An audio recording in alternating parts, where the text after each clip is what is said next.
कैसा भी दुराचारी क्यों न हो मेरी शरण में आए, हम इनका दुरुपयोग कर लेते हैं। ये एक अलग मार्ग है, समझना। हम कमजोर हैं, हम विषयों पर विजय प्राप्त नहीं कर पा रहे, पर हम अपनी गलती मानते हैं, हम उससे निकलना चाहते हैं। पर जो चतुर सुजान बन करके शास्त्र के शब्दों की जाल को ऐसे रच के और फिर अंदर ही अंदर, तो पक्का दुर्गति होगी। फिर प्रेम की तो बात जाने दो, साधारण गति भी नहीं होगी। जहां भी आवाज पहुंचे, जो भी जिस वेश में हो, जिस स्थान पे हो, जिस उपासना पे हो, इस बात को समझा जाए, बिल्कुल फ्री मिलेगा आपको, क्योंकि आप परमार्थ के पथिक हैं, आप भगवान को प्राप्त करना चाहते हैं। अपने लोग इस बात को नहीं समझ पाते हैं। और जहां मंगलमयी गुरु निष्ठा की बात आती है कि सर्वस्व तन मन धन समर्पित कर दो, जहां मंगल में भगवान के नाम की बात आती है कि सर्व पाप विनाशक भगवान का नाम है, जहां मंगल में भगवान के मार्ग की बात आती है, कैसा भी दुराचारी क्यों न हो मेरी शरण में आए, हम इनका दुरुपयोग कर लेते हैं, इन बातों का दुरुपयोग कर देते हैं। भगवान ये हमें चांस दे रहे हैं कि तुमसे गलती हो गई है, तुम अपनी गलती को स्वीकार करो, मेरी शरण में आ जाओ। क्षिप्रम भवति धर्मात्मा, मैं बड़े शीघ्र तुम्हें महात्मा बना दूंगा, धर्मात्मा बना। ये एक अलग मार्ग है, समझना। हम कमजोर हैं, हम विषयों पर विजय प्राप्त नहीं कर पा रहे, पर हम अपनी गलती मानते हैं, हम उससे निकलना चाहते हैं, हम व्यथित हैं, हम आश्रय गुरुदेव का, भगवान का, नाम का, धाम का लेकर इन विषयों पर विजय प्राप्त करना चाहते हैं, प्रियालाल की सेवा योग्य बनना चाहते हैं, निकल जाएगा। पर जो चतुर सुजान बन करके शास्त्र के शब्दों की जाल को ऐसे रच के और फिर अंदर ही अंदर, तो पक्का दुर्गति होगी। फिर प्रेम की तो बात जाने दो, साधारण गति भी नहीं होगी। यहां जो बहुत शास्त्रों के शब्दों को अपने वासना के प्रयोग में जो कर रहे हैं, बहुत होश में हो जाएं, क्योंकि शास्त्र तो शास्त्र है ना। कर्माणि श्रुति बोधिता ने नितराम कुर्वन्तु कुर्वन्तु मां गूढ़ाश्चर्य रसासृगादि विषयान गृह्णन्तु मुञ्चन्तु वा। ये जानते हो किसकी स्थिति है? जो स्थूल सूक्ष्म कारण तीनों से परे अपने सहचरी स्वरूप में स्थित है। वो शास्त्र के अनुसार कर्म करें या ना करें, वो विषय सेवन करें या ना करें, जो श्री जी के सुख में निमग्न मन है, वो देह सुख की आकांक्षा करेगा क्या? वो इन नारकी भोगों की आकांक्षा करेगा क्या? पर बड़ी विचित्र माया की गति है कि हम शास्त्रीय शब्दों को अपने निर्विकारता बढ़ाने के लिए ना लेकर विकारों को पुष्ट करना, छुपाना और उनको गुण साबित कर देना, ये बहुत हो उसमें। बड़े बड़ों से चूक हो रही है, बड़े बड़ों से चूक हो जाती है, बड़े बड़ों से चूक हो जाएगी, इसलिए सावधानी की जरूरत है। प्रभु को कपट नाटक अच्छा नहीं लगता। अगर यहां कोई बात हृदय में आ रही है तो हम वो जिससे मशीन रखी हो तो तरंग पकड़ती है, ऐसे हृदय पकड़ता है। इस बात को आप जहां भी आवाज पहुंचे, जो भी जिस वेश में हो, जिस स्थान पे हो, जिस उपासना पे हो, इस बात को समझा जाए कि उपासना वासना को मिटाने के लिए है, वासना को पुष्ट करना, वासना को बढ़ावा देना और फिर शास्त्रीय शब्दों से प्रमाणित करना, ये बहुत हानि की बात है। इसलिए सारी की सारी विवेक शक्ति विषयों पर विजय प्राप्त करने के लिए है। यही तो बंधन है, यही तो देहाभिमान को पुष्ट करता है। प्रेम अमी चाहे पियो और करे विषय सो नेह। बोले हमारा तो प्रेम मार्ग है, तो बाहरी शारीरिक श्रृंगार, शारीरिक स्पर्श सुख, ये तो साधारण भक्ति मार्ग के एक कदम चलने में ही ये तो सब फीके हो जाते हैं। प्रेम साधारण भक्ति, असाधारण प्रेम मार्ग की भक्ति, रागानुगा भक्ति, सहचरी भाव की भक्ति, ये तो बहुत ऊंची बात है। जेव ही कदम भक्ति मार्ग में रखता है उपासक। आप देखो, अभी भक्ति नहीं शुरू हुई, कई ऐसे एकांतिक में आते हैं कि हमने केवल सत्संग सुना है, सब छोड़ दिया, गंदी बातें छोड़ दी, गंदे नशा, प्रणाम करते हैं उनको कि वो अपने मंगल के लिए कदम उठाए। आप विचार कीजिए, उसने अभी अनुष्ठान नहीं किया भक्ति का, उसने जीवन का लक्ष्य भगवत प्राप्ति नहीं बनाया, उसने कोई वेश परिवर्तन नहीं किया, केवल सत्संग सुना और निंदनीय विकारों को त्यागना शुरू कर दिया और एक प्रेम की ऊंचाई पर पहुंचा हुआ। बात समझ में नहीं है? इसका मतलब है तुमने पीतल को सोना समझ लिया, अभी स्वर्ण नहीं मिला तुम्हें।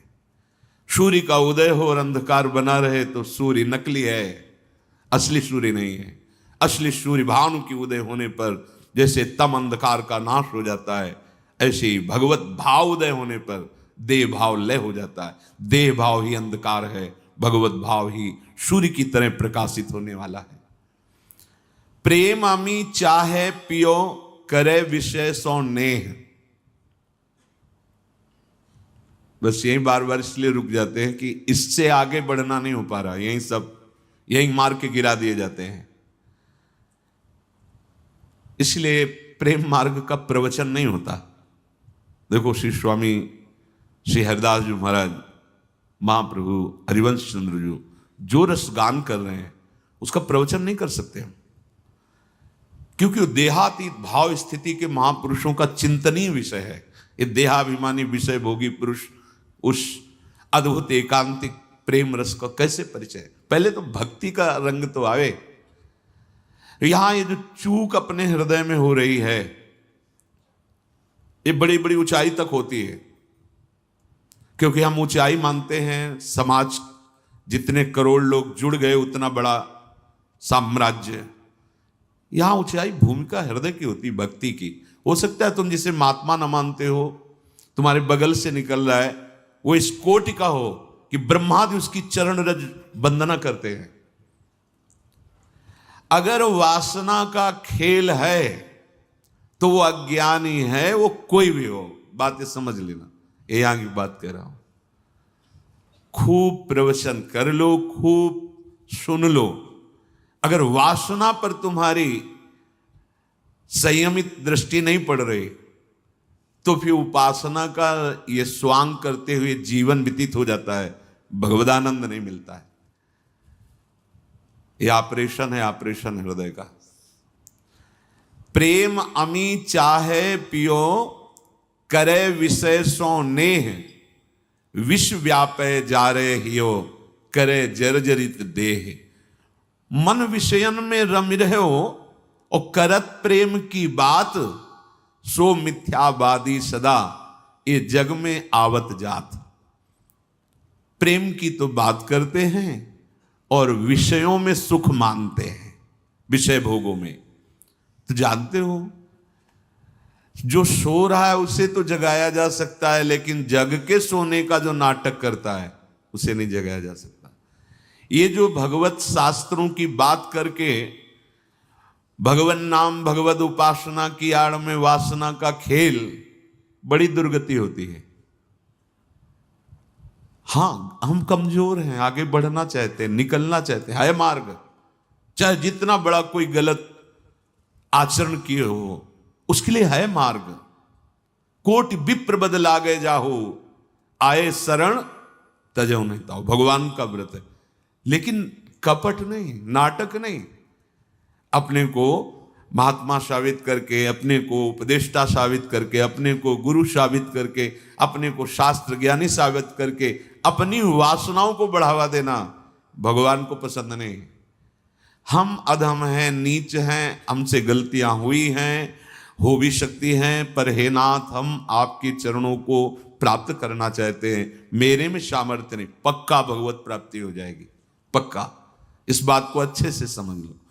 जो अपने मन को छूट देता रहता है विषय भोगों में और प्रेम की बात करता है, वो झूठा मिथ्यावादी जन्म मरण के दंड को बार बार भोगता रहेगा। भोग वासना सब तजे, तजे मान सम्मान, प्रेम पंथ पर जो चले, सहे हृदय पर बाण। प्रेम पंथ सोई चल सके,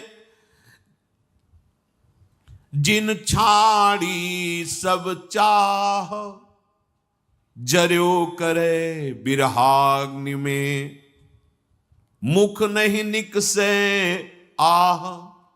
ये भगवत मार्ग है। देखो, बिना विषय के शरीर नहीं चलेगा, इसलिए जो शास्त्र सम्मत विषय हैं उनको भगवद अर्पित करके प्रसाद रूप से जीवन निर्वाह के लिए या गृहस्थ धर्म का पालन करने के लिए शास्त्र सम्मत विषय, शास्त्र विरुद्ध आचरण और उपासना बहुत दुर्दशा हो रही।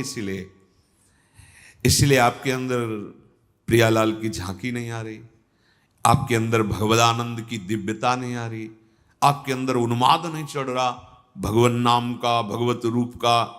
ऐसे अरे बिरह कमंडल कर लिए बैरागी दो नैन, मांगत दरस मधुकरी, छके रहत दिन रहन। ये कोई दिखावे का मार्ग थोड़ी है भगवत मार्ग, अध्यात्म मार्ग। सत्य वस्तु एक है, भीड़ है ही नहीं, वही एक है, और उसी से तुम प्यार करने निकले हो, उसी को तुमने स्वामी माना है। तुम्हारा हृदय किस भाव में विचर रहा है? भोग वासना जब तक हृदय में है तब तक साधारण भक्ति नहीं प्रभु। योग, ज्ञान और प्रेम ये तो बहुत ऊंची बातें हैं। आज केवल शब्दों के जाल को योग्यता समझा जाता है। जितना लच्छेदार शब्द बोल सके, जितना उसी योग्यता समझा जाए, वो योग्यता नहीं है। शास्त्र की योग्यता है विकारों पर विजय प्राप्त करना। काम क्रोध मद मान न मोहा, लोभ न क्षोभ राग नहीं द्रोहा, जिनके कपट दम्भ नहीं माया, तिनके हृदय बसो रघुराया। यह हमारे हृदय के विकार नष्ट करने के लिए अमृतमय वचन है शास्त्र के। आज हम इनका प्रयोग करके अपने विकारों की पोषण की व्यवस्था बढ़ाते चले जा रहे हैं। सावधान होने की जरूरत है। हर उपासक को अंदर की बात देखनी। भोग वासना सब तजय, तजय मान सम्मान, प्रेम पंथ पर जो चले तो सीधे साहे हृदय पर बाण। इतना बहादुर होना है। अध्यात्महीन जीवन मरा जीवन होता है। जिन हरि भगत हृदय नहीं आनी, जीवित सौ समानते प्राणी। संयम ही हमारी सिद्धि है। जितना हम बाह्य भोगों का त्याग करके आंतरिक प्रभु के चिंतन में, उतना ही हमारे परम लाभ मिलेगा।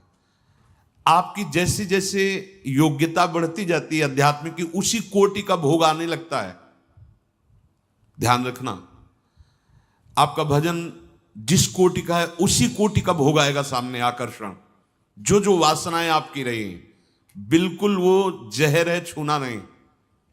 अगर आपने उसको, बिल्कुल फ्री मिलेगा आपको, क्योंकि आप परमार्थ के पथिक हैं।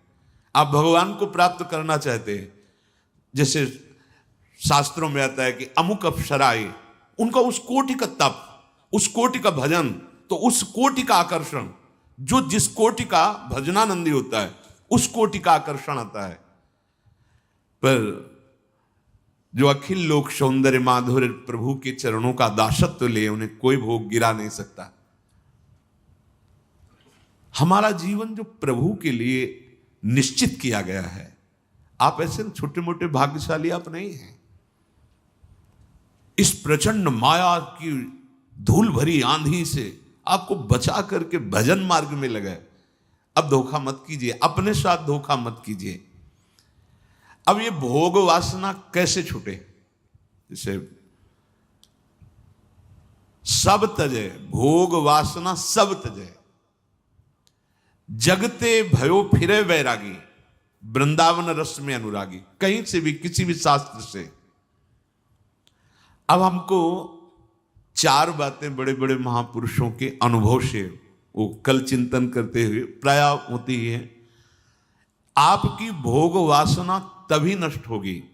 पहला सूत्र, भगवान ने स्वयं आज्ञा करी है, तस्मात् सर्वेषु कालेषु माम नुस्मर। इतना लेकर के एक शब्द को पकड़ो। भगवान ये आदेश कर रहे हैं कि कोई भी विकार तुम पर विजय नहीं प्राप्त कर पाएगा। आएगा नहीं ऐसा नहीं कह रहे, आक्रमण करेगा ऐसा भी नहीं कह, आक्रमण करेगा पर विजय नहीं प्राप्त कर सकता। कब? जब भगवद स्मरण चल रहा है आपका। पहला सूत्र, हम निर्वासनिक हृदय वाले कैसे बने, हम प्रियालाल के प्रेम में कैसे डूबे, हम राधा किशोरी के चरणों की सेवा का अधिकार कैसे प्राप्त करें। तो बोले निर्वासनिक हृदय चाहिए। कैसे निर्वासनिक हृदय? तो तस्मात् सर्वेषु कालेषु, इसलिए सब समय मामनुस्मर, प्रभु कह रहे हैं मेरा स्मरण करो। ये साधु के जीवन की जीवनी शक्ति होती है। मामनुस्मर, भगवद स्मरण। हमारा प्रत्येक क्षण प्रभु के स्मरण में बीते। भगवान कैसे हैं, भगवान कितने हैं, क्या है स्वरूप उनका, ये संसार सत है असत है, क्या है, छोड़ो सब प्रश्न। ये सब तुम्हें आगे आगे अनुभव में आ जाएगा। आवश्यकता इस समय है तुम्हें भगवत स्मरण करने की। मन जैसे ही प्रभु के स्मरण में जुड़ेगा, भगवान निर्गुण है, सगुण है, साकार है, निराकार है, विशेष है, निर्विशेष है, जो भी वो जैसे पूरे के पूरे आपके अनुभव में आ जाएंगे। और वो बातचीत से अनुभव में आने वाले हैं नहीं, वो स्मरण से, भजन से आते हैं। तुम्हें अब कोई प्रश्न अंदर नहीं रखना, एक बात रखनी है, भगवान आदेश कर रहे हैं सर्व कालेषु मामनुस्मर। हर समय तुम मेरा स्मरण संभालो। जीवन में आज तक किसी के आध्यात्मिक उन्नति हुई है तो इस बात के पकड़ने से हुई है, जिसका निश्चित फल है संपूर्ण भगवान का अनुभव हो जाना। संपूर्ण, निराकार, साकार, निर्गुण, सगुण, क्या जो जो भी तुम्हारे अंदर जानकारी की आवश्यकताएं हैं, सब अपने आप अनुभव में आ जाएंगी। इसमें जरा भी संदेह मत करना। एकमात्र भगवद स्मरण मात्र से सब कुछ आपको प्राप्त हो जाएगा। मामे वैश्यस्य असंशयम। कभी मेरी बात, इस बात पर संशय मत करो। निसंदेह तो मुझको ही प्राप्त होगा यदि तू सदैव मेरा स्मरण संभाल सके। ये जीवन में बड़े बड़े संतों की बात पाई गई है, निरंतर भगवद स्मृति। कोई भी क्षण प्रभु के स्मरण से रहित ना बीते, ये पहली बात। निर्वासनिक होने के लिए सबसे पहली बात, किसी भी मार्ग का पथिक हो, एक क्षण भी हमारा भजन नहीं रुकना चाहिए। रुको, अब आप इस बात को अपने जीवन में देखो कितना है। अभ्यास अगर आप कर लोगे ना, तो सोने में भी भजन होता है। जैसे करवट बदले, थोड़ी भी चेतना, तो मंत्र चल रहा है, नाम चल रहा है, पद चल रहा है। इसका मतलब सोने में भी, सुसुप्ति में भी भजन की स्थिति है। अभ्यास। तो पहला सूत्र है निर्वासनिक होने के लिए। अगर पहला ही कदम तुम्हारा सही नहीं है तो आगे नहीं बढ़ पाओगे। मामनुस्मर, तस्मात् सर्वेषु कालेषु मामनुस्मर। इसलिए तुम्हें सब समय मेरा स्मरण करना है। नाम का, रूप का, किसी भी तरह से प्रभु से जुड़े रहना, प्रभु की याद में रहना। अब दूसरी, अगर आपकी स्मृति नहीं चल पा रही है, क्योंकि स्मृति बहुत कठिन विषय है, स्मृति से ही सब कुछ प्राप्त हो जाएगा। अब स्मृति अगर नहीं चल पा रही, क्योंकि देखो स्मृति अंदर की बात होती है। हम बाहर ठाकुर सेवा कर रहे हैं, श्री जी की सेवा कर रहे हैं, या और भी भागवती चेष्टा, लेकिन आंतरिक जो चिंतन चलता है वो खास माना जाता है। आपका चिंतन क्या चल रहा है? तो प्रायः चिंतन जहां से सत्संग शुरुआत हुई थी, राग और द्वेष का, अनुकूल और प्रतिकूल, वस्तु व्यक्ति स्थान का होता है। तो पहली बात, स्मृति को पाने के लिए ये दूसरी बात बहुत आवश्यक है कि आपका नाम जप जीव के द्वारा होना चाहिए। नाम जप में अपार सामर्थ्य है। हमारी गंदी जो वृत्तियां हैं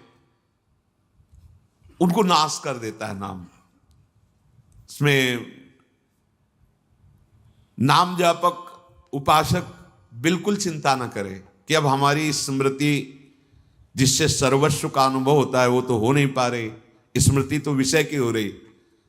तो कह रहे हैं कि चाहता जो परम सुख तू जाप कर हरि नाम का, परम पावन परम सुंदर परम मंगल धाम का, लिया जिसने है कभी हरि नाम भय भ्रम भूल से, तर गया वह भी तुरत बंधन कटे जड़ मूल से।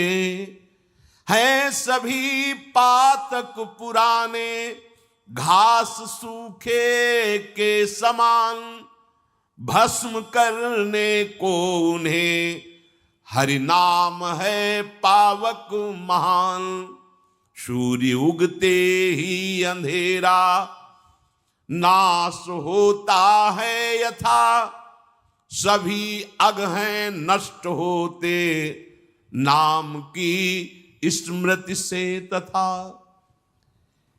तुम्हें अब चिंता नहीं करनी, गुरु कृपा से नाम का परिचय मिल गया है। अगर स्मृति चल रही है तो कह रहे सब कुछ हो गया। बड़ी महिमा है स्मृति की। यस्य स्मरण मात्रेण जन्म संसार बंधनात् विमुच्यते नमस्तस्मै विष्णुवे प्रभु विष्णुवे। पर स्मृति कोई छोटी मोटी बात तो है नहीं। अभी स्मृति में तो संसार चल रहा है। बोले दूसरी बात तुम्हारी स्मृति को जागृत कर देगी, नाम जप। कितना भी पाप जमाओ सूखे पत्ते की तरह है, जब हम नाम शुरू करते हैं भस्म कर देता है नाम। पर सबसे बड़ी समस्या होती है कि बात करने में लोग बहुत प्रवीण हैं, बड़ी बुद्धि काट छांट लगाते हैं आस्तिकता को नष्ट करने के लिए। आस्तिकता को नष्ट करने के लिए इतनी बुद्धि लगाते हैं कि कभी कभी हंसी आती है एकांत में कि अगर इसी बुद्धि को आस्तिकता में लगा दो तो तुम्हारा मंगल हो जाए। कैसे समझावे कि पीछे के जन्मों की बात न मानो, इसी जन्म में तुम देखो कैसे कैसे आचरण किए हो। ईमानदारी से देखो, तुम जब से तुमने होश संभाले तब से अभी तक आप ऐसे ऐसे आचरण किए हैं और भगवान उनको पर्दे के अंदर ढके हुए हैं। क्यों ढके हुए हैं? क्यों दंड नहीं दे रहे? बड़े कृपालु हैं। जैसे अपराधी बालक को भी मां अपने आंचल पे छुपा लेती है, बचाने की चेष्टा करती है, ऐसे मेरे कृपालु प्रभु अभी आपको अवसर दे रहे हैं। उनको लागू नहीं होने दे रहे, अवसर दे रहे। नाम जप कर ले, आजा मेरी शरण में, परम सुख का अनुभव होगा, दुख की निशानी नहीं रह जाएगी। तुम्हारा स्टॉक कितना जमा है अशुभ कर्मों का। अज्ञानी जीव केवल तर्क, इसलिए विश्वास करो। ये तर्क से नहीं सिद्ध होगा, ये विश्वास से सिद्ध। बिन विश्वास भगति नहीं, ते बिन द्रवहि न राम, राम कृपा बिन सपन्यु जीव न लह विश्राम। नाम जप जिह्वा से, ये बहुत दुष्ट है जिह्वा। दूसरे की निंदा करने में घंटों उत्साहित होकर कभी नहीं थकेगी। खाते खाते इतनी जीवन की श्वासें नष्ट कर दी, अभी तक तृप्ति नहीं हुई इस जिह्वा को। बोलते बोलते जीवन व्यतीत हुआ जा रहा है, लेकिन अभी तक इसको तृप्ति नहीं हुई।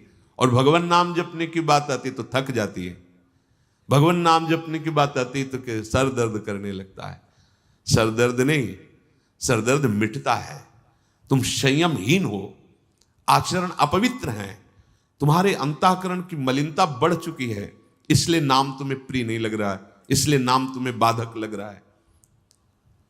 नहीं, अहोबत सुपचितो गरीयान यज्जिभ्याग्य वर्तते नाम तुभ्यम। स्वपच भी वो सर्वश्रेष्ठ हो गया जिसकी जिह्वा पे भगवान नाम है। तो जो दूसरी बात है कि आपकी जिह्वा बहुत सरल सीधी बात है, मन लगे न लगे, स्मृति बने ना बने, आपको अपनी जिह्वा से नाम उच्चारण करना है, इसमें कोई आपत्ति नहीं। अपवित्र हो, पवित्र हो, बूढ़े हो, जवान हो, कोई भी हो, कहीं भी हो, कैसे भी हो। जैसे कोई कहते हैं कि हम तो ये नहीं छोड़ सकते, विषय नहीं छोड़ सकते, क्या हम नाम जप कर सकते हैं? हाँ, आप जप कर सकते हो। हम कुछ भी खाएं पिए, नाम जप कर, हाँ करो, शुरू करो, क्योंकि तुम कमजोर हो गए हो। थोड़ा खाओ पियोगे तो बलवान होके कदम रखने लायक हो जाओगे, तो तुम्हारी नाम में किसी भी तरह रुचि आएगी तो तुम्हारे हृदय में अध्यात्म बल प्रकट करेगा। ये सब बिना कहे छोड़ दोगे। जो गंदे आचरण हैं, गंदे आहार हैं, आप नाम जप करना शुरू करो, ये अपने आप छुड़वा देगा, आप देख लेना। अरे आप नाम जप की बात सुन करके छोड़ दिए, और अगर नाम जप करोगे तो आप कितने महान हो जाओगे। तो तुम्हें कोई भी परेशानी, किसी भी तरह का चिंतन विक्षेप में नहीं आना चाहिए कि नाम जप के लिए जैसे बने, जैसे जबरदस्ती जिह्वा से आप नाम उच्चारण, यहां जिह्वा की बात कह रहे हैं, केवल जीव से अभ्यास तुम बना लो, जो नाम तुम्हें प्रिय लगे या जो गुरुदेव ने दिया हो। जीव के द्वारा प्रभु के नाम की आवृत्ति अगर निरंतर होने लगे तो बहुत जल्दी हृदय के जो पाप वासना मल हैं वो सब नष्ट हो जाते हैं। ध्यान से सुनो इसे। यदि हम बहुत काल तक, पातंजलि जी ने भी कहा, दीर्घ काल निरंतर सत्कार सेवितो दृढ़ भूमि, दीर्घ काल तक निरंतर आदर के साथ नाम जप करे, तो कह रहे जीव के द्वारा प्रभु के नाम की आवृत्ति निरंतर होने से पूर्व के जितने मल हैं, जितने संचित पाप हैं, जितने विक्षेप हैं, वो सब नष्ट हो जाते हैं। अभी तो शुरू ही नहीं किया है, अभी तो विक्षेप ही विक्षेप है, मल ही मल है, और आप कहते हो हमारे दुख दूर हो जाए। नाम जप करो, दुख दूर होने की बात क्या, दुख की निशानी नहीं रह जाएगी। जैसे अगाध समुद्र में मछली किलोल करती है, ऐसे हरि शरण में जो जीव होता है, भजन करता है, उसे अपार सुख मिलता है। सुखी मीन जिमिनी, ये बहुत क्रम से जोर की, जैसे स्मृति तो उससे सब कुछ अनुभव होगा, पर उसकी प्राप्ति नाम जप से होगी। अब नाम जप में हमारी रुचि, नाम जप में हमारी भावना पुष्ट हो, उसके लिए कह रहे हैं तीसरी बात बहुत आवश्यक है, भगवान की कृपा पर पूर्ण विश्वास होना। ये तीसरी जो बात है, ये बहुत जोर की बात है, कृपा पर विश्वास हो जाना। भगवान हम पर कृपा किए हैं और उनकी कृपा से हमको निश्चित भगवत प्राप्ति होगी। कई बार विश्वास की, कृपा की चर्चा हुई है। ये तीसरी बात बहुत आवश्यक है उपासक के हृदय में। भगवान के कृपा बल से अब मुझे निश्चित भगवत प्राप्ति होगी, इसमें कोई संदेह नहीं है। देखो, पहली बात, स्मृति से सब कुछ प्राप्त हो जाएगा, पर बड़ा कठिन है, क्योंकि स्मृति तो हमारी जगत के भोगों की चल रही, संसार की, देह की। तो बोले नाम जप जो है वो आपकी स्मृति को जागृत कर देगा। जितना आप अधिक नाम जप करेंगे, आपके पाप सब नष्ट हो जाएंगे। तो नाम जप में भी बराबर तो हिम्मत नहीं पड़ रही, आध घंटा थोड़ा समय नाम जप। कोई साधु महात्मा एकांतवास करके 24 घंटे प्रयासरत, उनकी बात हो सकती है। हमें तो जब मिला समय तब भले नाम, अभी इतना अभ्यास नहीं। तो बोले निरंतर नाम जप और स्मृति दोनों को जागृत करने की सामर्थ्य तीसरी बात में है। भगवान की हम पर बहुत कृपा है। भागवत में भी एक जगह कहा है कि जो भगवान की कृपा का अनुभव करते हुए प्रारब्ध के अनुसार दुख सुख आता है उसे भोग लेता है, शिकायत नहीं करता, उसमें विचलित नहीं होता है, और हर समय भगवान की कृपा का, हमारे ऊपर बहुत कृपा है, तत्यनुकंपा, ये श्लोक ऐसा है। उसे भगवत प्राप्ति ऐसे हो जाती है जैसे पिता की संपत्ति पर पुत्र का अधिकार स्वयं हो जाता है। ऐसे हर समय भगवान की कृपा का अनुभव करना बड़ी कृपा है हमारे ऊपर। जो दुख सुख आवे उसे सह लेता है, भगवत चिंतन, वो निश्चित भगवत प्राप्त हो जाता है। तीसरी बात है हृदय में बैठालनी कि भगवान की कृपा बल पर भगवत प्राप्ति बिल्कुल निश्चित हो गई मेरी। ये मानने में क्या जाता है तुम्हें? तो आप कह दो कि हमारे अंदर तो विकार हैं, अभी भजन नहीं। भगवान की कृपा बल की बात कर रहे हैं। पहली स्मृति, दूसरी नाम जप, तीसरी बात करें कृपा बल पर। उनकी कृपा से क्या नहीं हो सकता? कहो कृपा ते कहा ना हुई। अरे वो मूक से वेद पढ़वा दे, लूले लंगड़े से सुमेर पर्वत फंदवा दे, छोटे सांप के बच्चा से गरुड़ को खा जाए, भगवान भगवान। तीसरी बात बहुत जोर की है जिसमें दोनों बातें आ जाएंगी, निरंतर नाम जप और भगवत स्मृति भी आ जाएगी। प्रभु के कृपा बल से प्रभु की प्राप्ति में अब कोई संशय नहीं है। ये भी सुबह कहा था जो साथ के पास कि तुम चिंता मत करो, बस जो हम कह रहे हैं निषेधात्मक जो बातें उनको तुम मत करना, तुम पड़े रहोगे तो भगवत प्राप्ति हो जाएगी। क्योंकि हम हैं किनके? श्री जी के। यहां जो भी आप छोटी सी भी चेष्टा कर रहे हैं, बहुत बड़ा भजन हो रहा है, महल में है, वृंदावनेश्वरी के धाम में है, एक छोटी सी भी चेष्टा, जैसे कहीं सोनी लगा दिया, कुछ भी जो भी चेष्टाएं कर रहे हो, खान पान संबंधी भी जो चेष्टाएं करो, वो आपका भजन। या फिर स्वार्थ आपने भजन गए, तुम चिंता मत करो भगवत प्राप्ति की। ये हम केवल निज जनों से नहीं, माइक से कहें कई बार कि आप सबको निश्चित भगवत प्राप्ति होनी, इसीलिए प्रभु ने धाम बुलाया, सत्संग सुनाया। अगर प्रभु को अपनी प्राप्ति न कराना होता तो संयोग क्यों देते? हम फंसे होते माया प्रपंच में। तो तीसरी बात कि अब हमें कोई संशय नहीं, मेरे को भगवत प्राप्ति निश्चित होगी, क्योंकि मुझे भरोसा है श्री जी का, मुझे भरोसा है वृंदावन का, मुझे भरोसा है आचार्य और गुरु का। अब ये बातें हमें डर पाओ मत। हाँ, हमारी कमजोरी है, हम अभ्यास कर रहे हैं भजन का, पर अब मुझे ये भय नर्क स्वर्ग अपवर्ग आस नहीं, ये आ गया भरोसे से, ये कृपा का भरोसा हुआ तो बात आ गई। मानो भगवान की प्राप्ति बस मेरे को हो ही गई, ऐसे रोज सोचना है। हे महापुरुषों के वचन है। तीसरी बात बहुत जोर की है, नाम जप और भगवत स्मृति इसी में आ जाएगी, क्योंकि भगवान की कृपा से सब कुछ हो जाता है। मुझे इस जन्म में भगवत प्राप्ति पक्का होगी भगवान की कृपा बल से, प्रियाजू की कृपा से। अब मुझे ऐसी भावना करनी कि बहुत जल्दी भगवत प्राप्ति मेरे में अब अनुभव हो रहा है कि प्रियालाल की कृपा बढ़ रही, विकार क्षीण हो रहे हैं, भाव बढ़ता जा रहा है, मुझे बहुत जल्दी भगवत प्राप्त। ये सोचना है, सोचना है।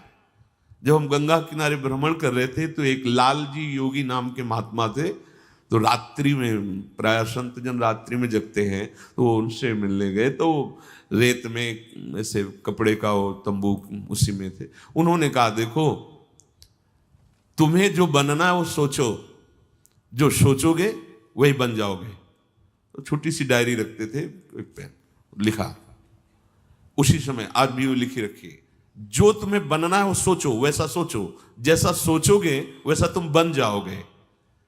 सोचो, भगवान की हम पर बहुत कृपा है, हमारे अंदर दैवी संपदा बढ़ रही है, विकार धीरे धीरे क्षीण हो रहे हैं, मतलब मुझे प्रभु मिलने वाले हैं, मुझे प्रभु मिलने वाले। आप देखो इसका प्रभाव देखो, प्रभु की कृपा से अवश्य अवश्य अवश्य मुझे भगवत प्राप्ति होगी। बस अब तो भगवत प्राप्ति होगी ही, क्योंकि प्रभु की कृपा है। ये शब्द पकड़ो, अंदर तुम्हारे अंदर अपने में कोई बल नहीं, अपने में कोई साधना नहीं, पर यहां कृपा की बात है, भगवत कृपा, भगवत कृपा बल। अपनी असमर्थता, बहुत अमृत में वचन है, अपनी असमर्थता, अपनी अयोग्यता, अपना अनाधिकारपन, ये है क्या? मैं अधिकारी नहीं हूं भगवत प्राप्ति का, मैं योग्य नहीं हूं भगवत प्राप्ति, मेरे में कोई सामर्थ्य नहीं, ये है। पर भगवान की कृपा से मुझे इतना विश्वास हो गया कि मुझे भगवत प्राप्ति होगी। अब क्या समस्या है? देखो, बहुत आनंद की बात है, मुझे भगवत प्राप्ति होगी भगवान की कृपा से, श्री जी की कृपा से। ये शब्द इतना असीम प्रभावशाली है कि आप जो ही ये बात हृदय पे लाएंगे तो आपके सारे दोष, विकार, विघ्न, अड़चने, बाधाएं ये नष्ट होती चली जाएंगी। ये देखो, महापुरुषों के अनुभव होते हैं। मत चित्ता सर्व दुर्गाणि मत प्रसादात तरिष्यति, भगवान कह रहे, मत चित्ता सर्व दुर्गाणि मत प्रसादात तरिष्यति। सारे के सारे विघ्न, सारे के सारे दोष, सारे की सारी भगवत प्राप्ति में जो अड़चने हैं वो भगवान की कृपा प्रसाद से नष्ट हो जाएंगी और मुझे भगवत प्राप्ति होगी। मत चित्ता सर्व दुर्गाणि मत प्रसादात, साधन प्रसादात नहीं कह रहे यहां, समझो, मत प्रसादात तरिष्यति, तू तर जाएगा मेरे कृपा से। ये मेरे प्रभु की घोषणा है कि मेरे प्रसाद से, मेरे अनुग्रह से तुम्हारे सारे विघ्न नष्ट हो जाएंगे और तुम त्रिगुणात्मिका माया को लांघ करके मेरे को प्राप्त कर लोगे। बस मेरी कृपा पर विश्वास करो, मेरी कृपा पर मत चित्त बन जाओ। अपने चित्त को मेरे में अर्पित कर दिया। प्रभु की कृपा का भरोसा इतनी जल्दी दिव्य सद्गुण लाता है, ये पक्की बात है। जो दिव्यता आती है भागवतिक, वो भगवत कृपा से आती है, और ये कृपा तभी अनुभव में आती है तो, पर अनुभव में तभी आती है जब ये बात आ जाती है कि मैं असमर्थ हूं, मैं अयोग्य हूं, मैं अनाधिकारी हूं, पर भगवान की कृपा है, प्रभु की कृपा है हम पर, अब मुझे निश्चित भगवत प्राप्ति होगी। ये तीन बातें जीवन में आना बड़ा कठिन होता है। असमर्थ हूं, अयोग्य हूं, अनाधिकारी हूं। जब ये बात आ जाएगी ना तो तृणादपि सुनी चिन्ह अपने आप आ जाएंगे, अपने आप पूरा सूत्र भागवती उतर जाएगा, क्योंकि मैं अनाधिकारी हूं, मैं योग्य नहीं हूं, पर भगवान कृपा का ये है कि उनके नाम, उनके रूप, उनके धाम, उनकी लीला की तरफ ये हृदय जा रहा है, वो अपनी तरफ घसीट रहे, पर मैं अनाधिकारी हूं। इससे क्या होगा? अहम खत्म हुआ, दैन्यता जागृत हुई, और भगवद आश्रय होने से हम जिसका आश्रय लेते हैं उसका प्रभाव होता है। जैसे अभी हम शरीर का आश्रय लिए तो देख लो हालत क्या की हुई है। ये शरीर, ये संसार विषम कहा गया है। देखो कैसी हृदय की जलन, अशांति, भोग, वासनाएं, ये सब किसके आश्रय से? शरीर आश्रय से।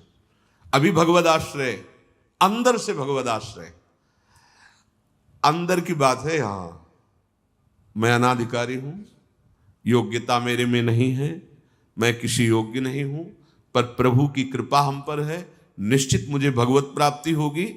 कह रहे इसका इतना बड़ा प्रभाव है कि इसमें जो सामर्थ्य जागृत होती है, भागवतिक सद्गुण जागृत होती है, वो किसी साधना से नहीं, इससे बढ़कर कोई दूसरा उपाय नहीं है। विश्वास भगवत कृपा पर। तुलसीदास जी भी महाराज कहते हैं कि वस्तुतः मेरे में कुछ नहीं है, पर है तुलसी प्रतीत एक प्रभु मूर्ति कृपामयी है। मेरे में ऐसा कोई सद्गुण नहीं कि मैं अपने प्रभु को रिझा सकूं, पर यह विश्वास है कि मेरे प्रभु कृपा में है, कृपा मूर्ति है। अपने साधनों पर जो विश्वास करता है, अपनी जितेंद्रियता पर जो विश्वास करता है, वो गिर सकता है, लेकिन जिसको अपनी अयोग्यता का भान हो गया है और प्रभु का भरोसा हो गया है, उसे कोई नहीं गिरा पाएगा, पक्का।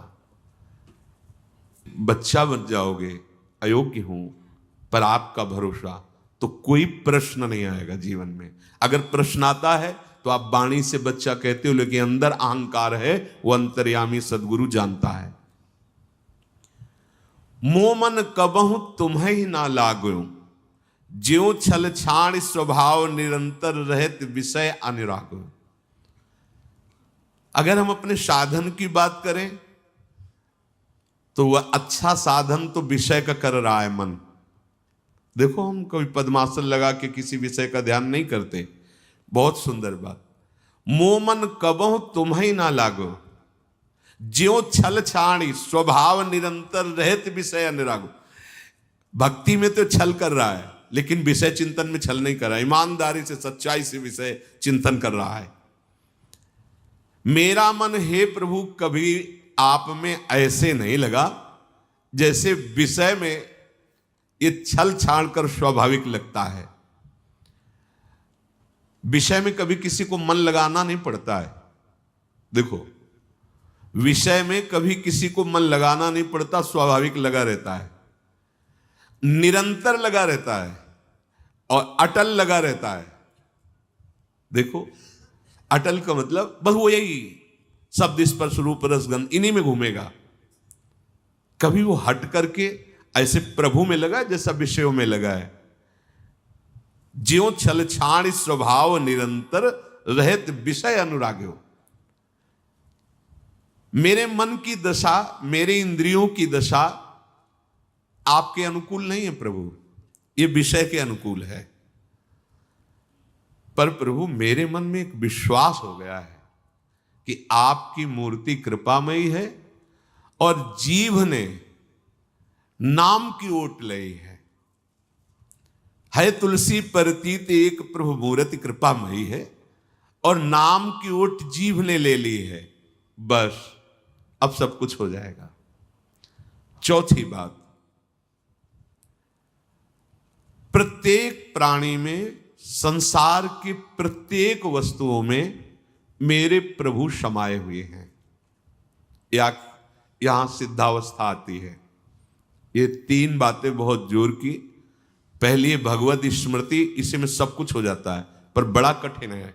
इसलिए नाम जप जिह्वा के द्वारा, उसमें भी बहुत, कहां रोज नाम महिमा सुनते हैं, इतनी प्रीति कहां हो रही। तो बोले तीसरी बात पकड़ लो कि हम पर प्रभु की बहुत कृपा है और भगवत कृपा से मुझे इसी जन्म में मुझे भगवत प्राप्ति होगी। चौथी बात, ये बहुत ही आवश्यक है, क्योंकि अगर ये नहीं तो भजन करना कठिन, बचाना कठिन, पचाना कठिन। इससे भजन तुम्हारा पच जाएगा, तुम सिद्ध हो जाओगे। जैसे चावल सिद्ध हो जाता है तो कहीं भी दबाओ, उसमें कड़ापन नहीं रहता।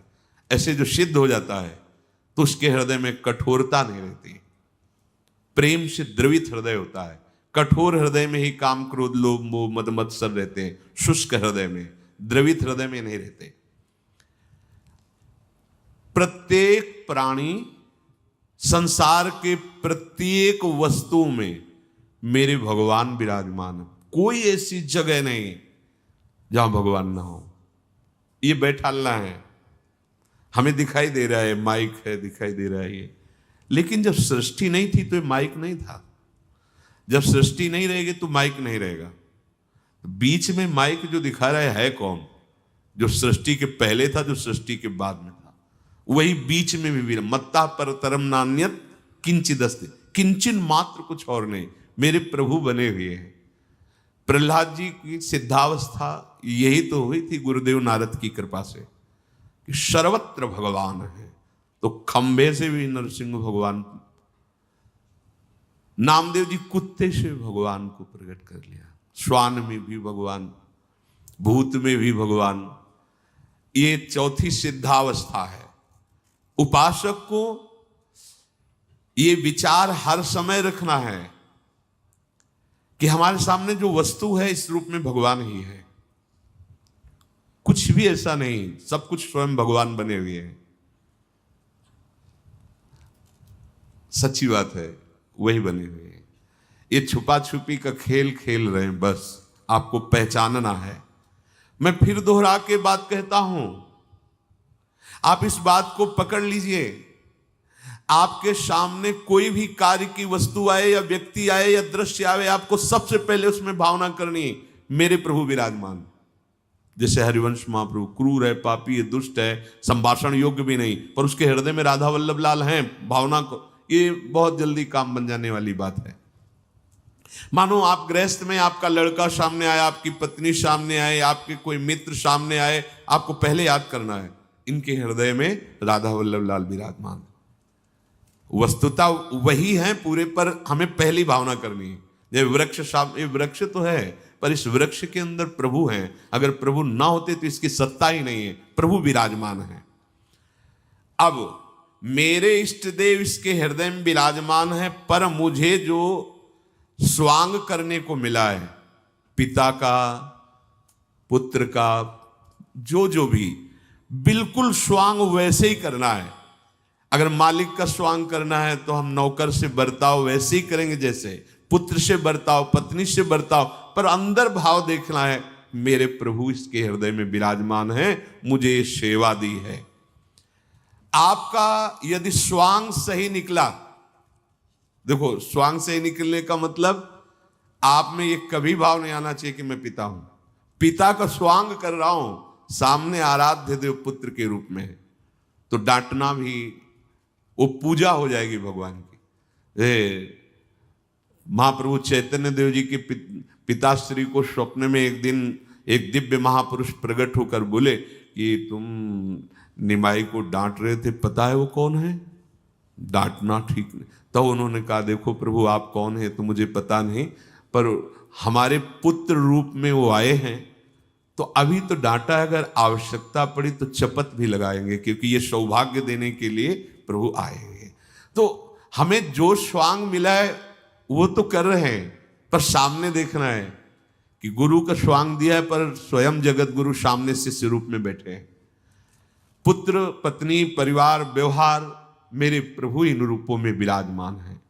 तो सच्ची मानिए ये चार बातें यदि आप अपने जीवन में ले आए तो भगवत प्राप्ति तो एक ही बात में हो जाएगी, किसी एक बात में। चारों में इतनी सामर्थ्य है, किसी एक में यदि आपकी स्मृति निरंतर तो भगवत प्राप्ति, नाम निरंतर जब तो भगवत प्राप्ति, और दृढ़ विश्वास किसी जन्म में मेरे को भगवत प्राप्ति हो जाएगी भगवत कृपा से, तो भगवत प्राप्ति, और सब में भगवान की भावना तो भगवत प्राप्ति। और जिसमें चारों ये पूर्ण हो गए तो सिद्ध महापुरुष हो जाता है। जीवन की परम सार्थकता इसी जन्म में भगवत प्राप्ति हो जाती। जहां कोई सहायक नहीं होगा वहां हरि आपको दिखाई देंगे, देख लेना। हम ये आपको कह रहे हैं कि जैसा प्यार प्रभु वैसा अन्यत्र कहीं कभी कहीं नहीं मिला, और प्रभु के प्यार का मूर्तिमान स्वरूप हमारी प्यारी जू निहाल कर दिया प्रभु ने। प्यारी जू के चरणों का आश्रय और उनका परिचय देकर आप सब महाभाग्यशाली है। वृंदावन आए, राधा किशोरी जी के घर में आए और उनकी चर्चा सुन रहे, उनके सिद्धांत सुन रहे, कहीं ना कहीं आपके अंदर उनकी तरफ बढ़ने की इच्छा भी है। ये बहुत बड़ी बात है। यदि तुम बादशाह श्री कृष्ण के दास हो तो ये चाहे जिस नक्षत्र में बैठे हो तुम्हारे अनुकूल चलेंगे, तुम्हारे अनुकूल चलेंगे। तेल चढ़ाने की जरूरत नहीं, अपने को चढ़ा दो श्री हरि के चरणों में। जहां कोई सहायक नहीं होगा वहां हरि आपको दिखाई देंगे, देख लेना। बिगड़ी ऐसे क्षण में बन जाती है, ऐसा लगता है गला कटा तो वो तलवार गले तक आएगी, हार बनकर सुगंधित फूल बन जाएगी, पर गले तक आने आने तक तुम्हारी निष्ठा देखी जाएगी। नहीं नहीं, बस मेरे हरि का यही विधान, वो आते आते हार बन जाएगी। वो तलवार तुम्हारा गला नहीं काट पाएगी, क्योंकि गले में हरि नाम चल रहा है। मान लो हमारी महालक्ष्मी चरण चापती रहती, क्या चाहिए तुम्हें, क्या चाहिए? आप सच्ची मानिए, क्या मतलब कितनी मलिनता छा गई है। हम इसको मार देंगे तो 2 लाख रुपए मिल जाएंगे, ये कर देंगे तो, अरे भैया अगर तू हरि नाम जपेगा तो इसकी कीमत नहीं है, कीमत नहीं, अमूल्य वस्तु है। इसके ब्याज में तू कुबेर बन सकता है। मूल तो कभी खत्म होता ही नहीं है, ब्याज में तू ब्रह्मा बन सकता है। बनना तो चाहे भक्तजन तो कहते हैं नहीं चाहिए मुझे ब्रह्मा का पद, परमेष्ठी पद, नहीं चाहिए सम्राट पद, नहीं चाहिए योग की सिद्धियां, मुझे प्रभु आपकी दास्ता चाहिए। ये बात कितना महासुख होगा उस भक्त को जो इन बातों को कह रहा है नहीं चाहिए मुझे, मोक्ष सुख नहीं चाहिए। वो ऐसे थोड़ी कह रहा है, श्रद्धा से नहीं कह रहा, अनुभूति से कह रहा है मुझे नहीं चाहिए ये सब, इनमें वो सुख नहीं है जो आपके चरणों के समीप रहने में सुख है। नहीं सत्संग भजन नहीं हरि को, श्रवण न राम कथा अनुरागी, सुत बीतदार भवन ममता निसि सोवत अति न कबहु मति जागी। अरे तेरी बुद्धि सो रही है, जगा दे। पुत्र में, रुपया में, स्त्री में, मकान में, इसमें सबकी ममता होती है, सबकी, जितने सृष्टि में पैदा हुए, केवल सत्संगी की नहीं होती। जो असली सत्संगी है उसकी ममता प्रभु के चरणों में होती है, क्योंकि वो जानता है सब रूपों में प्रभु ही है, ये सब पसारा प्रभु का ही है, इसलिए ममता उसकी प्रभु के चरण। एक अहमता ममता ये जग में है दुख जाई, ये जब श्री जी की ओर लगे तो होत परम। जाग जा, बिना जागे दुख दूर नहीं हो सकता। जैसे स्वप्न में हम देख रहे हैं कि समुद्र में डूब रहे हैं, अब जागृत में आसपास सैकड़ों नाव लगा दें तो बच जाएगा क्या वो? क्योंकि वो तो सो रहा है और वो स्वप्न में देख रहा है। अब हम नाना प्रकार के तैराकों को बाहर तैनात रखें तो उसको कोई सुख मिलेगा क्या? क्योंकि स्वप्न में उसको अगर सुखी करना है तो एक ही उपाय, जगा दे। जगा दो तो ना समुद्र रह गया ना डूबना रह गया।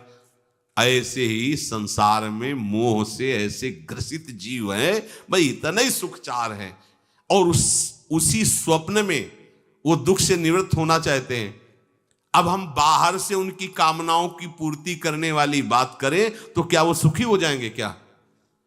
इसीलिए कोई साधु जो भगवत मार्ग का पथिक है वो कभी सपोर्ट नहीं करेगा जाओ ऐसा, वो जाओ ऐसा ही है जैसे उस स्वप्न में समुद्र में डूब रहा है, बाहर से हम जल जहाज नाव तैराक सब लगा रहे हैं, लेकिन वो नहीं सुखी होगा, क्योंकि उसके सुख का कारण तब बनेगा जब स्वप्न हटे। स्वप्न तब हटेगा जब वो जागे।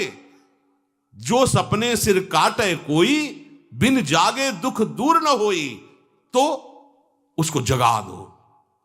साधुजन क्या करते हैं? जगा देते हैं उसको। जागो, कहां मोह निशा सब सो निहारा, देखे स्वपन अनेक प्रकारा, यही जग जामिन जागे जोगी। योग भगवान से जो तुमने वियोग कर रखा है, तुम जगो। जे ही जगोगे तो जे ही जाने जग जाए हेराई, जागे जथा स्वपन भ्रम जाई। कोई नहीं यहां। एक कल श्लोक, मत्तः परतरम नान्यत किंचित अस्ति धनंजय, मेरे सिवा कोई नहीं। ये कब पता चलेगा? जागने पर। तो हमें ये बहुत कुछ दिखाई दे रहा है, स्वप्न है।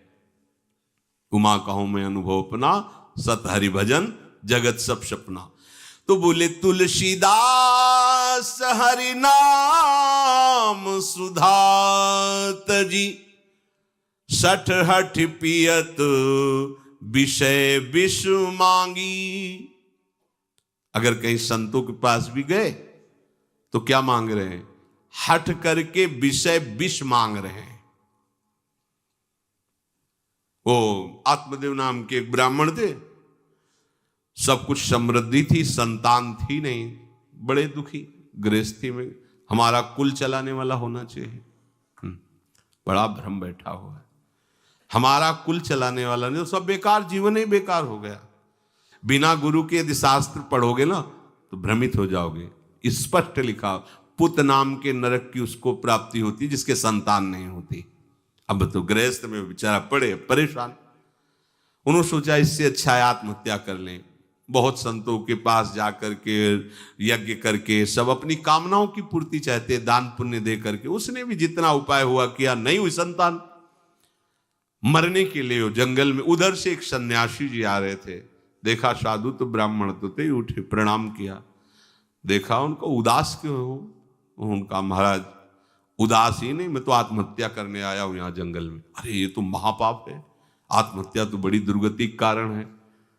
बोले महाराज अगर आप बचाना चाहते हो तो आप कृपा करो। क्या क्या चाहते हो?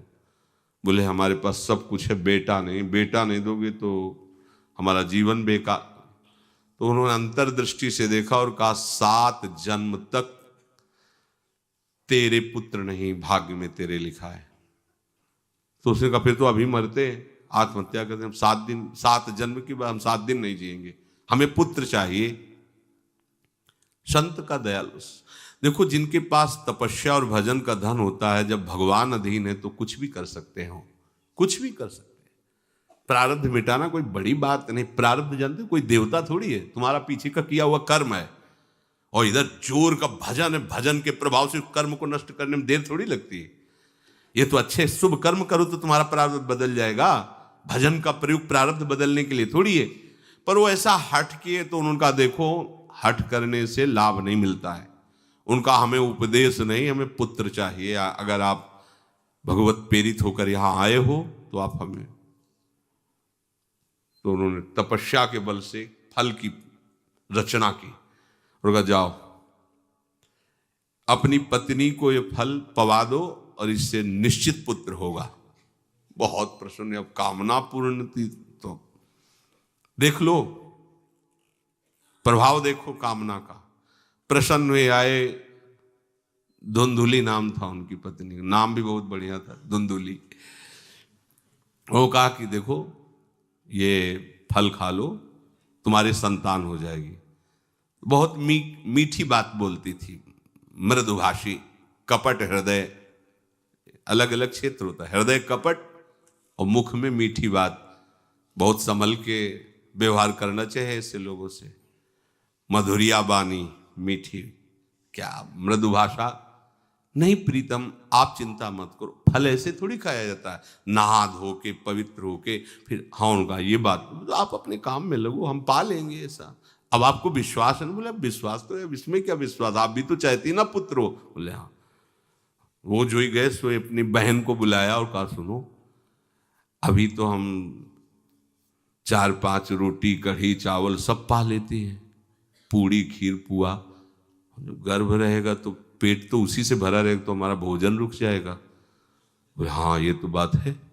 और जब पेट बढ़ेगा, अगर घर में आग लग गई तो फिर हम भाग नहीं पाएंगे, तो हम जल जाएंगे। ये निगेटिव सोच वाले लेते। और पंडित जी तो इसी बात में लगे हैं कि गर्भ रह जाए तो क्या करें, तुम्हारा हम खाएंगे तो है नहीं पक्की बात, पर करें तो क्या करें। पंडित जी को कैसे समझ। उनका देखो एक बात है, हमारे गर्भ है, हमारे कई लड़के हो चुके हो, गरीबी है ही है हमारे यहाँ, तुम कुछ पैसा दे देना और ये नाटक करना कि मैं गर्भवती हूं। बच्चा समय होने पर हम पहुंचा देंगे, हम घोषित कर देंगे हमारा बच्चा मर गया। तो पंडित जी को तुम नाटक में बताते रहना कि गर्भ है, बच्चा हो जाए। पंडित जी कह देना बच्चा हो गया है। तो बोले दूध पिलाने की समस्या आएगी। तो बोले ये तुम कह देना कि पहला पहला बच्चा है, हमारे वक्षा स्थल में दूध नहीं, हमारी बहन का था तो मर गया बच्चा, तो उनको बुला लेती तो बात बन जाएगी, बढ़िया बात हो गई। परीक्षा के लिए फल गाय को खवा दो। गाय को खवाया, ठीक समय पर गोकर्ण जी प्रकट हुए, दिव्य तेजोमय बालक, कान केवल वो गाय के, बड़े ही विद्वान और भगवत भक्त संत के द्वारा। कहा था 7 जन्म तुम्हारे भाग्य में, बच्चा नहीं तो नहीं है। देखा गाय के हो गोकर्ण जी प्रकट हुए। उधर उनके जो बच्चा पैदा हुआ वैसे ही नाटक के द्वारा पहुंचा दिया गया, वैसे ही पूरा जैसा पहले पक्का हुआ। अब उसने कहा कि हमारे तो स्तनों में दूध नहीं, हम अपनी बहन को बुला लें, उनका बच्चा मर गया। हाँ हाँ हमारा बच्चा स्वस्थ होना, आप बुला लो, उसको हम धन भी देंगे, वो हमारे बच्चे की सेवा कर। अपने नाम से जोड़ करके उसका नाम रखा धुंधकारी, धुंधुली और धुंधकारी, अज्ञान का साक्षात स्वरूप। और जैसे ही वो अवस्था बढ़ती गई तो उसके पापाचरण बढ़ना शुरू हुई। बच्चों के साथ खेलता, खेलते हुए बच्चों को उठा लेता और कुएं में डाल देता। मतलब घोर अत्याचार। गोकर्ण जी हर समय भजन साधन शास्त्र स्वाध्याय। जब और बड़ा हुआ तो माता जी को अपने डंडों से रोज पूजन करता, पिताजी को गाली लात थप्पड़। पिताजी तो रो पड़े। गोकर्ण जी से कहा कि बेटा हमारी गाय से प्रकट हुए पर भरोसा आप ही का है, बचा सकते हो। तो बोले पिताजी जाओ यहाँ से, भाग जाओ यहाँ से, एकांत जंगल में जाकर भगवान श्री हरि का भजन करो। उन्होंने 2 श्लोकों में उपदेश किया। दूसरा श्लोक ये, धर्मम भजस्व सततम त्यज लोक धर्मान सेवन सदा साधु पुरुषं जहि काम तृष्णाम अन्यस्य गुण दोष चिंतन मास मुक्त्वा सेवा कथा रसम हो नितराम पिबत्वम।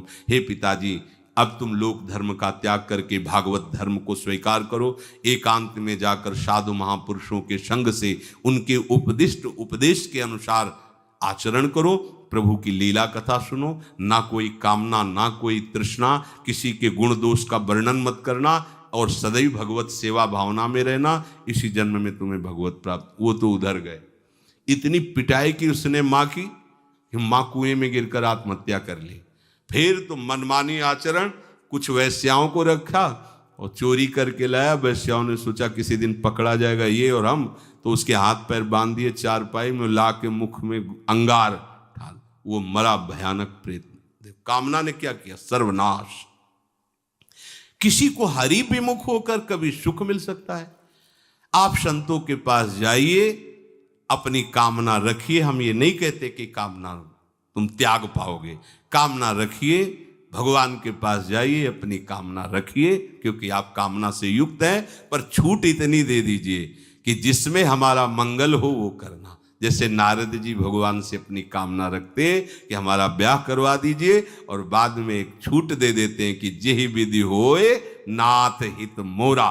तो हरि को अच्छा लगेगा, गुरुजनों को अच्छा लगेगा कि इस कामना से इसका कोई जीवन बाधित नहीं होगा, वो पूर्ण भी कर देंगे। और अगर लगा कि इसका पतन हो जाएगा तो आप रोते रोते भी कामना की पूर्ति नहीं करेंगे। उत्तम बात तो ये है कि कामना हरि की प्राप्ति की करो, वो सर्व सुख स्वरूप हैं। किसी का अन्य आश्रय अन्य बल ना लेते हुए अपने श्यामा श्याम के चरणों का आश्रय लेकर निरंतर भजन करो, तो ये अनुभव हो जाएगा कि सुख किसे कहते हैं। अभी तुम्हें परिचय ही नहीं मिला, सुख किसे कहते हैं। सुख सच्चिदानंद है, सुख एक रस है, सुख अविनाशी है। वो सुख सदैव बढ़ता रहता है, घटता कभी नहीं। एक रस होते हुए भी प्रतिक्षण वर्धमानम है, कभी कभी अंत नहीं होता इस सुख का। ऐसे अनंत सुख के लिए हमें मनुष्य जन्म मिला है।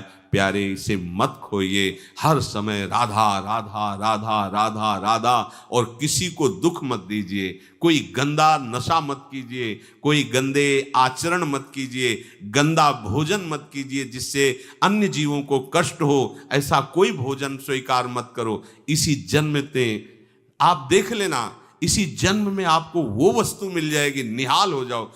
हम किसी पक्षपात की बात नहीं करते। अगर इस छाती को बचपन से अभी तक ऐसा, तो हम कह देते कि भाई आगे कुछ भी हो, कोई भी हमारी गलती हो, हम ये मान सकते हैं। पर हमें ये पता चला कि बचपन से आज तक जलता ही रहा, कभी शांति नहीं मिली, भागता ही रहा, पर कभी विश्राम नहीं मिला। पर हम ये आपको कह रहे हैं कि जैसा प्यार प्रभु, वैसा अन्यत्र कहीं कभी कहीं नहीं मिला। और प्रभु के प्यार का मूर्तिमान स्वरूप हमारी प्यारी जू, निहाल कर दिया प्रभु ने प्यारी जू के चरणों का आश्रय और उनका परिचय देकर। पूछो बस, यहाँ वाणी मौन हो जाती है। प्यारी जू तो प्यारी जू, और हम ही नहीं, आप सब महाभाग्यशाली है। वृंदावन आए, राधा किशोरी जू के घर में आए और उनकी चर्चा सुन रहे, उनके सिद्धांत सुन रहे। कहीं ना कहीं आपके अंदर उनकी तरफ बढ़ने की इच्छा भी है। ये बहुत बड़ी बात है। बस इस इच्छा को, इस आशा को इतना बढ़ा लो कि कोई इच्छा न रह जाए, कोई आशा न रह जाए। हर समय निरंतर नाम जप करते रहो। तुलसीदास हरिनाम सुधा तज, भगवान नाम तज कर विष मांगते हो।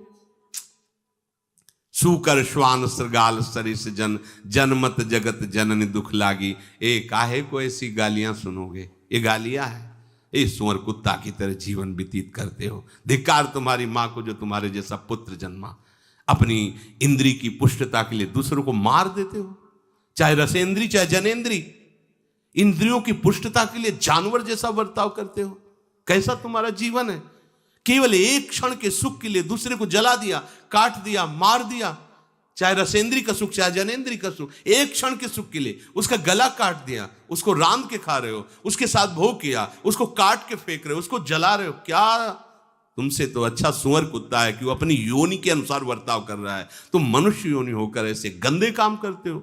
सुधर जाओ, नहीं तो आगे सुधरने का अवसर नहीं मिलेगा। हरि से प्रेम हो जाना, संसार का राग नष्ट हो जाना, सत्संग का सीधा फल है प्रभु से प्रेम। अगर प्रभु से प्रेम नहीं हो रहा, आपको अपने दोस्त सत्संग में बैठने पर जला नहीं रहे, तो सत्संग नहीं हो रहा, मनोरंजन हो रहा है। जहां सभा में बैठने से आपके आग लग जाए, इतना गलत मैंने किया, इतना मैं गलत हूं, कब मैं इससे हो जान जाओ कि सत्संग हो रहा है। जहां श्रवण से आपका हृदय दाह युक्त होने लगे, धिक्कार हमारे जीवन को, मैंने ऐसा किया, धिक्कार हमारे जीवन को, मैं कैसा जी रहा हूं, कब ऐसा अवसर आएगा जैसा बताया जा रहा है मैं ऐसा चलूं, मतलब सत्संग हो रहा है। नहीं सत्संग और इसका फल हरि भजन। तो बोले भजन नहीं हरि को, आप इतना दान करें आपको इतने गुना मिलेगा, आप ऐसा करें ऐसा हो जाएगा, 100 में 10 रुपए दान करें 90 आपके पवित्र हो जाए। सत्संग नहीं, ये सत्संग नहीं। 100 में 90 अपने मानिए और 10 हमें दे दीजिए, इसे सत्संग नहीं कहते। 100 के 100 का अभिमान त्याग कर प्रभु के चरणों, वो 100 है, 100 को स्वीकार मत करो तो जीवित रहोगे, 100 को स्वीकार कर लिया तो 100 हो जाओगे। 100 का मतलब समझते हो? जिन हरि भगत हृदय नहीं आनी, जीवित 100 समान ते प्राणी। जीवित 100 जिंदा मुर्दे के समान, ते नर नरक रूप जीवत जग। किसी भी वस्तु का अहम और ममत्व न रह जाए और प्रभु में, यह सत्संग का स्वरूप। सत्संग का स्वरूप तुम्हारे मन को खुशी नहीं, तुम्हारे मन को मार देगा। सत्संग का स्वरूप तुम्हारे मन को मार करके सच्चिदानंद प्रभु में लगा देगा। महाभागवतों के वचन, भगवान की वाणी तुम्हें भगवत स्वरूप में स्थित करेगी, प्रपंच का बढ़ावा नहीं। इससे प्रपंच का बढ़ावा होता है। गंदी नाली से हाथ धोगे तो तुम्हारे हाथ पवित्र हो जाएंगे, ये गंदी नाली। अधर्म का आचरण करके तुम सोचो उसमें दान कर दे, कभी पवित्र नहीं होने वाले। भ्रम मत करना, दान शब्द वहां लगता है जो धर्म पूर्वक कमाया हुआ है। 4 रोटी कमाई, 1 रोटी किसी भूखों को दे दो, ये मंगल होगा। पापाचरण करके, हिंसा करके, व्यभिचार करके, छल कपट करके कमाओ और उसके बाद सोचो दान लगेगा ही नहीं। और जो स्वीकार करता है अधर्म का सहायक होता है, वो दोनों को दंड मिलेगा, दोनों को दंड मिलेगा। बहुत सावधान। सत्संग हमारे नाना प्रकार की वासनाओं का नाश करता है, वासनाओं को बढ़ावा नहीं देता। आप ऐसा करो, गृहस्थ हो, दान धर्म से युक्त हो जाओ। हां, देखो ना हरिपाल जी ने चोरी करके भगवान को रिझा लिया, बेमतलब का शब्द।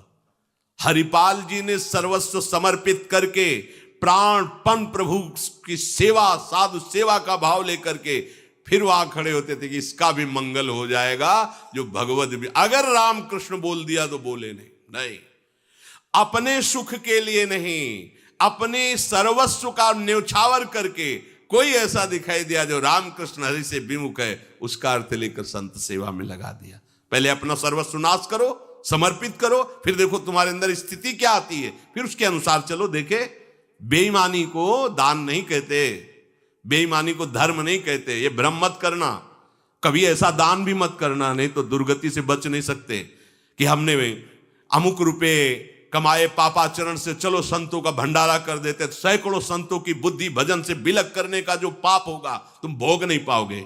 मत देना कभी संतों को, जो तुम्हारा पाप का कमाया हुआ धन हो, कभी मत देना संतों को। उन्होंने जीवन अर्पित किया प्रभु के लिए। अगर तुम्हें पवित्र होना है तो प्रणाम करो, उनकी बात मानो, इसी से तुम्हारा मंगल हो जाएगा। और धर्म से यदि कमाया है, 4 रोटी है 1 दे दो, मंगल हो जाएगा। बात इस तरह से।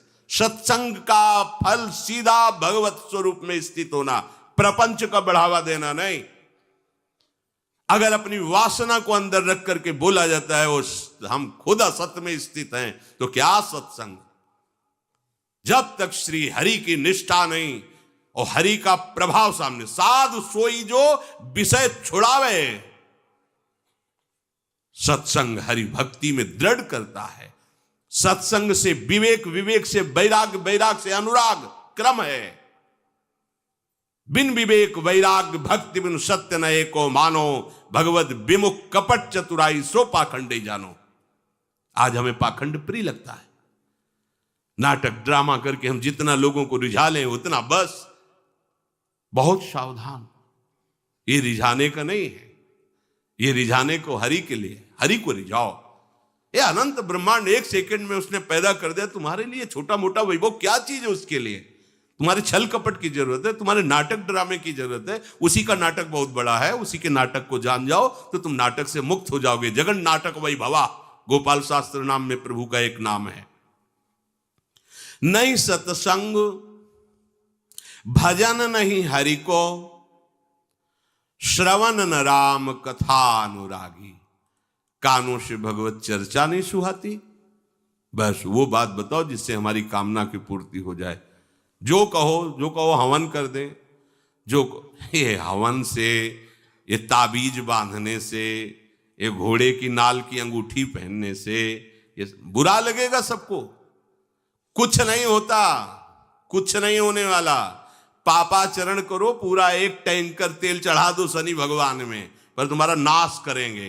क्योंकि वो तेल से प्रसन्न नहीं होते, वो हरि के शरणागत से प्रसन्न होते। ये सब हरि के अनुचर हैं, सब हरि के अनुचर हैं। जानकी नाथ सहाय करे तो कौन बिगाड़ सके नर तेरो। है ये शुक्र शनिचर राहु केत सब क्षण में हुई है तेरे चेरो। जानकी नाथ सहाय करे, कौन बिगाड़ सकता है। महाप्रभु हरिवंश चंद्र जी कह रहे, जो पे कृष्ण चरण मन अर्पित तो करी है का नवग्रह रंक। ये बेचारे नवग्रह भिखारी क्या तुम्हारा कर सकते हैं।